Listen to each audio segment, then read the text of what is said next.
So an oil baron and a stand-up comedian walk into a bar. The bartender asks, "What are you having?" And all Kazuki and Rei can do is just look at their boss, the one who hands them all of these missions, and say, "Q, why are you doing this to us?" But I mean, that could have gotten very, very bad. I mean, you're literally holding the kid who you killed the parent of, and you're raising her like she is your own.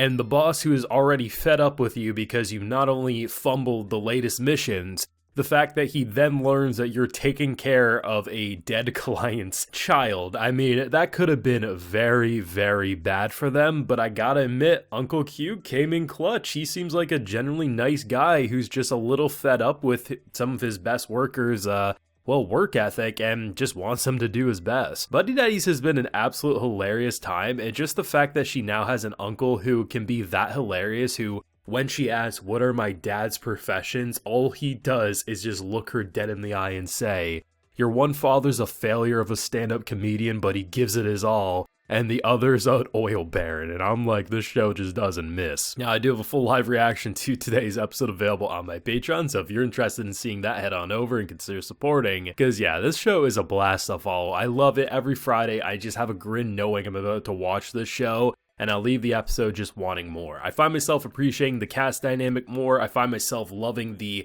meme faces that come from Miri as a character. She's just such a hoot to follow, and just honestly, I never thought I'd be able to say I found a character who can match Anya from Spy Family's vibe in terms of just what are these meme faces, but this is like literally reaction gold. But she really does a good job. Not only does the voice actress who performs her voice do an incredible job selling you on this adorable yet chaotic child energy, the fact of the matter is, every time you think you've seen every pout, every grumpy face that she can throw at you, she manages to at least throw a few new ones every single episode. And watching an episode after literally daycare was achieved, so in theory, they should be able to get back to work. We're seeing the bills are getting piled up, they're pulling their hair out. Well, half of them are, the other half are just playing PS4, PS5, whatever they're doing. They're just, Ray he's a gamer at heart, and that's all he really cares about. But the fact is, unfortunately, the daycare decides to shut down for a couple of days, the same day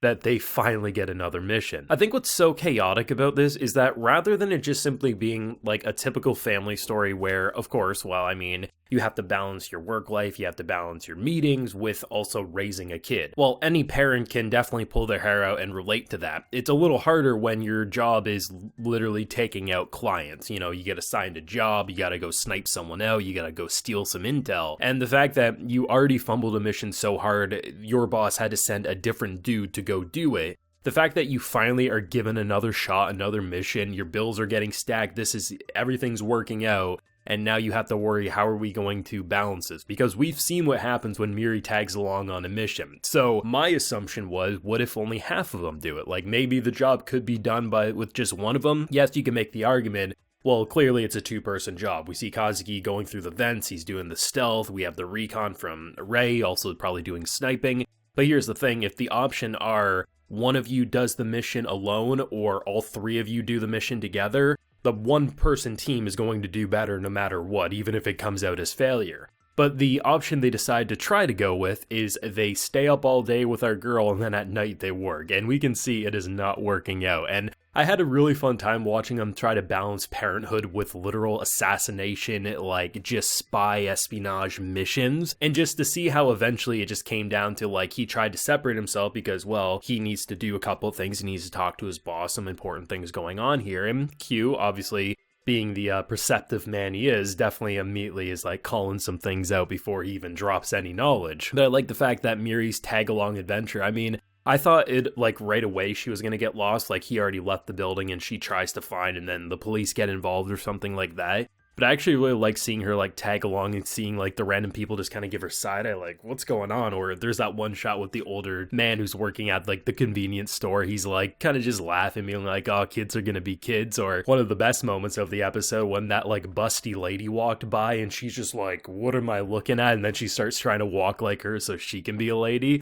Just a lot of, really simple, fun moments that just make you say, this show doesn't need to have plot, this show doesn't need to have character drama or even character development. It's just a fun slice of life when it's like this. But I think what really elevates Buddy Daddies is that there is a lot more deeper meanings behind everything. So when you look at the whole like reveal of, because you kind of saw it coming, or at least I knew I did, like even though I wasn't necessarily expecting them to completely commit to it, I was like, oh, wouldn't it be funny if, you know, Q, their boss, ends up basically being the babysitter, or at the very least he bumps into her and exposes everything. And to see their asses just try to lie their way out of it, like she probably called them Papa at least 6 times in the span of just a couple of minutes, in terms of every time they'd pop back up, she would catch herself or they would be in front of her. And I was like, there's no way this man's gonna be an idiot. There's no way this man's gonna fumble so hard he doesn't see it coming. But I like the fact that rather than going drama, because we've had drama, don't get me wrong, and I think there's enough drama to keep it interesting, but I think given what we know about these two's past and how much they've lost, I mean, they deserve to have a sense of normalcy, but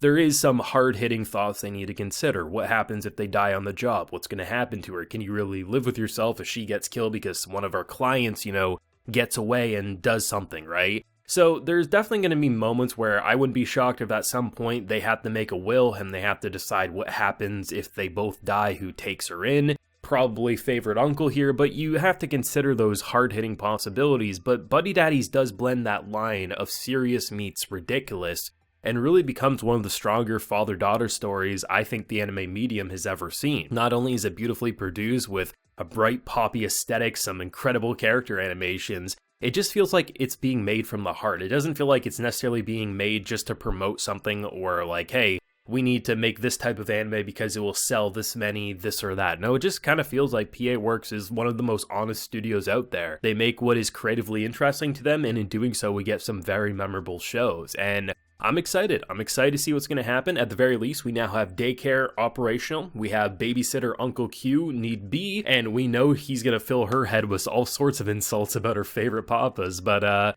that picture she drew about the stand-up comedian and the oil baron, I totally thought that was one of them in a suit and one of them in a wedding dress. I mean, it could be either, honestly, if you think about it. But man, what a funny episode.